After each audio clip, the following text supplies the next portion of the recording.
Antes de qualquer coisa, gostaria de deixar esclarecido que o caboclo rompe-mato não é o mesmo que Ogum rompe-mato, apesar de ser um caboclo de Ogum, vindo a trabalho pela falange de Ogum rompe-mato. O caboclo rompe-mato está sob a irradiação vibracional de Oxóssi, e por esse motivo traz as cores vermelho e verde, em suas guias ou algumas roupagens. Ele costuma se apresentar austero e bem rigoroso, contudo é muito amoroso e aconselhador. Ele se apresenta em trabalho nos terreiros de Umbanda trazendo a paz, conselhos, boa conduta, saúde, tranquilidade, caridade a todos que buscam auxílio mediante ao merecimento de cada um. A história que vamos relatar é do caboclo rompe-mato pela caridade vindo na irradiação de Oxóssi dentro da falange de Ogum rompe-mato. No final do século XVIII, já entrando no século XIX, se criou uma lenda na região norte do Brasil, na qual se acreditava entre os homens brancos que iniciavam o devastamento da floresta fechada, para cultivar grandes roças e também extrair das seringueiras o látex para a fabricação da borracha. Essa lenda se destinava a acreditar que espíritos da floresta levavam as crianças brancas adoentadas para o interior das matas, para que essas crianças tivessem a cura. Caso isso acontecesse, eram devolvidas aos pais, caso não, eram sacrificadas. Contudo, essa lenda não era bem assim, existia sim um teor de verdade nessa história, porém não havia nenhum sacrifício em nome de algo ou alguém da floresta. Tudo começou quando um pequeno índio bastante curioso começou a rondar as terras onde os brancos fixaram moradia para introduzir as grandes roças nas margens da floresta. Com a chegada desses homens brancos, também chegaram as doenças, que logo se espalharam por entre os índios, dentre eles o pequeno índio curioso. Seu corpo febril, sua pele ressecada, seus olhos inertes fizeram com que seu pai, o cacique da tribo, ficasse em desespero, pois não entendia bem os fatos dos acontecimentos de seu pequeno filho. Rapidamente o cacique levou o garoto à oca do poderoso pajé, com esperanças de salvar a vida de seu menino. E em um ato de humildade, o cacique se pôs de joelhos, de braços abertos, olhar perdido, em busca de uma resposta do céu. Sua face, antes de um poderoso guerreiro, se transformava em um rosto abatido, entristecido. E de seus olhos brotaram lágrimas, lágrimas teimosas que sem pedir permissão rolavam em sua face, rolavam de acordo com a dor que o poderoso cacique tinha na alma e no coração. Filho, seu desespero, sua fé e seu amor paternal me trouxeram até aqui. Suas lágrimas verdadeiras me mostraram quanto amas seu filho, e esse grandioso amor não ficará sem uma resposta do céu. Sou Oxóssi, meu reino é as matas, as mesmas matas que buscou abrigo para sanar todo o mal de seu menino. Poderei lhe ajudar, poderei mostrar como curar seu curumim, porém você deverá mostrar a ele o bem, ensinar-lhe a fazer o bem, sem escolher a quem fazer.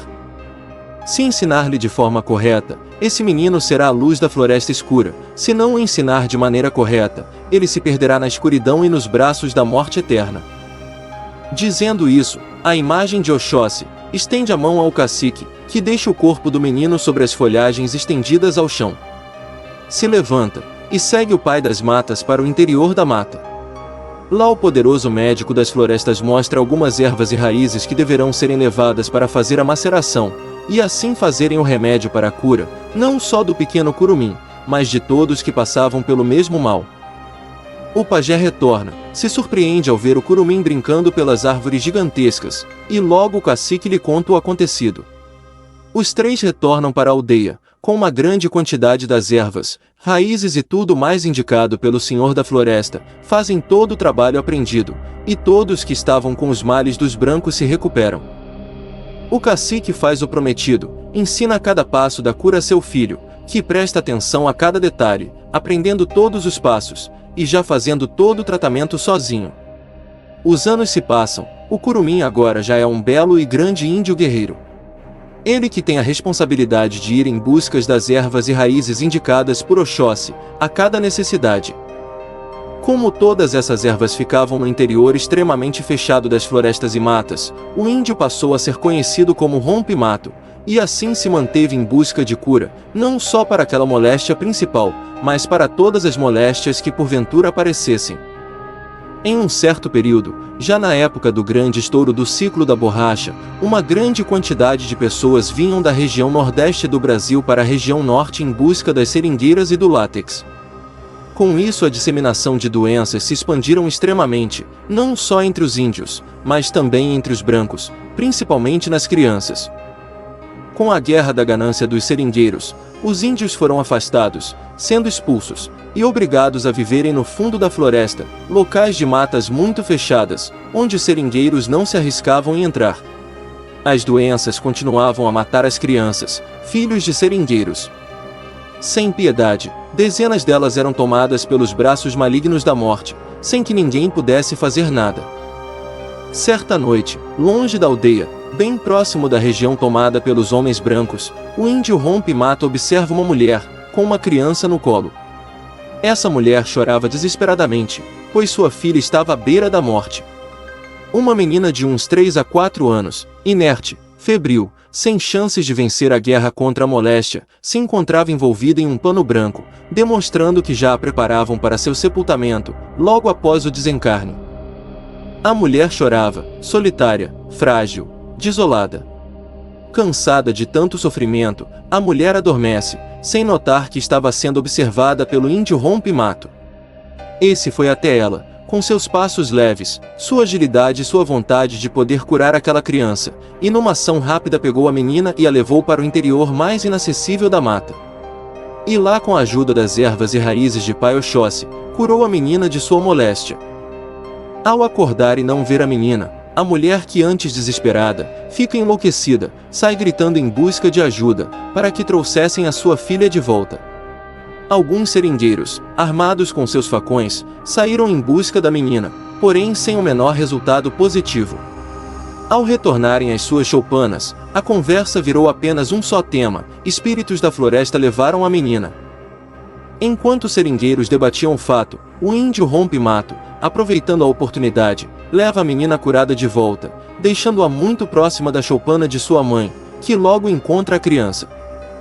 A partir dali, todos acreditaram que o anjo era um espírito da floresta, que com sua bondade curava as crianças, e mandava o chá sagrado aos adultos. Muitas mães deixavam seus filhos sobre a mesma pedra na qual Rompe-Mato pegou a menina, para que assim ele levasse outras crianças também, e as curassem. E assim ele fazia. Constantemente. O tempo passou, Senhor Rompe-Mato continuava com sua missão de cura. Crianças, adultos, homens e mulheres da aldeia dos seringueiros eram curados pelas mãos e a fé do índio, que mesmo vendo seu povo ser expulso das terras que nascerá, ele não se deixava enfurecer, não deixava o ódio tomar conta de sua alma, e peregrinava, dia e noite, na busca das ervas e raízes para salvar todo aquele povo dos mares. Porém, certa noite, quando o índio ia para a aldeia em busca de auxiliar mais um grupo de adoentados, fora capturado pelo chefe dos seringueiros e seu bando, sendo colocado amarrado, e em uma intensa tortura física e moral. Sem saberem que era ele o autor das curas feitas, nas caladas noites sombrias, a intensidade do açoite se estendeu por dias, e a pretensão dos seringueiros era saber sobre outras riquezas daquela região, além do látex. E assim se passaram dias e dias de intensa covardia sobre o nosso amado Rompe-Mato, até que aconteceu o inesperado: a filha do chefe dos seringueiros contraiu a moléstia devastadora. Ele, o chefe dos seringueiros, acreditando que a cura viria do espírito das matas, levou a menina ao local onde o índio Rompe-Mato sempre buscava as crianças para tratamento. Porém, por estar ele, o índio, preso nas garras perversas dos gananciosos seringueiros, não tinha como levar a cura à pequena menina adoentada. Se passaram 2 noites e era visível a piora da menina, e visível também era o desespero de sua mãe, que clamava ao marido que buscasse orientação com o índio que se encontrava preso pelos seringueiros, pois sendo ele da região, talvez soubesse algo sobre o espírito das matas que curava tantas pessoas. O chefe dos seringueiros, não tendo mais esperanças, e nem mais o que fazer, foi até o índio torturado, e num gesto de prepotência e ódio, ordenou a ele que dissesse tudo o que sabia sobre o tal curador das matas. Rompe-Mato, sem entender muito bem o que era falado, clamou ao chefe dos seringueiros que ele explicasse melhor sobre que espírito das matas ele se referia, sem saber que ele próprio era visto assim por aquele povo. Ao ser explicado melhor sobre os fatos acontecidos, Rompe-Mato entende que era sobre as curas feitas por ele que era falado, e em sua inocência e cultivador da caridade, Ele se expressa dizendo que era ele próprio que levava as crianças até certo ponto da floresta e as curava com ervas e raízes que colhia após serem abençoadas pelo pai das matas, o grande rei Oxóssi. O seringueiro-chefe fica irradiando ódio pelos olhos com a resposta, pois acreditava que o índio estava mentindo, e estaria usando do fato da doença de sua filha para sair da situação que se encontrava. No instante seguinte, sem refletir sobre a situação, o chefe crava um punhal de aço no peito do índio, que cai inerte nos braços da Mãe Terra. Os olhos do índio se cerraram, sua respiração se finda, seu coração, que já não batia mais dentro do peito, despejava lágrimas de sangue. Ele estava desencarnado. Do alto de uma imensa árvore sai a imagem de Oxóssi, que plana junto ao corpo inerte de Rompe-Mato, diante dos olhos de todos. E dessa imagem sai uma voz forte, porém serena, dizendo aos seringueiros que aquele índio era o caminho para a cura de todos que ali se encontravam, porém a ganância, a prepotência, a falta de humildade e o ódio, dissiparam todas as esperanças que poderiam ter naquela região. Dizendo isso, Oxóssi estende a mão, e em sua direção o espírito do índio se apresenta, não mais com os sinais de tortura que havia passado, mas como um poderoso guerreiro das matas, que além de ser abençoado pela proteção de Oxóssi, tinha a grandiosa proteção de Ogum, o Senhor das Guerras. E essa proteção ia ser usada para retirar das matas todo aquele ódio deixado pelos seringueiros gananciosos. Nesse instante apareceu do lado de Oxóssi e de Rompe-Mato a imagem onipotente de Ogum, demonstrando toda a força contida naqueles seres para lutarem contra o mal. Os três partiram para o interior inexplorável da Mãe Floresta, e lá Oxóssi e Ogum entregaram o índio Rompe-Matos aos cuidados da sagrada e bela cabocla Jurema, que encaminharia o índio às terras do Juremá, para que assim esse pudesse ser coroado mais um rei das matas e poder trabalhar em prol da caridade na linha espiritual da Umbanda. A partir desse acontecimento, muitas crianças daquela região tiveram a moléstia, e para desespero de todos os pais a cura não mais acontecia. Várias delas desencarnaram, inclusive a filha do seringueiro-chefe, que passou a ser odiado por todos seus seguidores, pois entenderam que ele fora o culpado do desencarne do índio Rompe-Mato, sendo assim não havendo esperanças de cura para ninguém daquela região, principalmente as crianças. O índio passou a ser conhecido como Caboclo Rompe-Mato, e era ele que protegia o espírito de cada criança que desencarnava com a moléstia pecaminosa, e assim se cria a lenda de que o Caboclo Rompe-Mato é o cuidador e protetor de todas as crianças. E dizem que a cada manifestação desse caboclo nos terreiros de Umbanda, ele vem em companhia de vários hereis, que mesmo sem se manifestarem em incorporação, estão dentro do terreiro para a proteção de todos.